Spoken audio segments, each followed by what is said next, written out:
விநாயகருக்கு பிடிச்ச பூர்ண கொழுக்கட்டை விரிசல் இல்லாம சாஃப்டா வர்றதுக்கு சீக்ரெட் டிப்ஸ் சொல்லியிருக்கேன். அதுக்கு ஃபர்ஸ்ட் ஒரு பேன்ல 1 கப் வெல்லம் 1/4 கப் தண்ணி சேர்த்துட்டு வெல்லம் நல்லா கரைஞ்ச உடனே இதை அப்படியே ஒரு பேன்ல வடிகட்டி சேர்த்துக்கலாம்.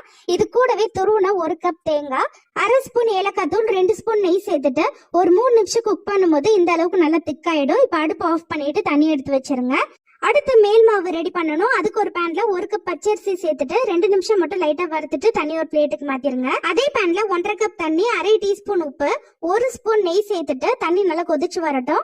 இப்ப அடுப்பு லோ ஃபிளேம்ல வச்சுட்டு 1/2 கப் தண்ணியில 1/2 டேபிள் ஸ்பூன் மைதா மாவை கட்டி இல்லாம கரைச்சி இதுல சேர்த்துக்கோங்க. தண்ணியில சேர்க்கும் போது கைவிடாம நல்லா கலந்து விட்டுக்கணும், அப்பதான் கட்டி விழாம இருக்கும். இது கூடவே வறுத்து வச்ச அரிசி மாவு சேர்த்துட்டு நல்லா கலந்து விட்டுட்டு அடுப்பு ஆஃப் பண்ணிருங்க.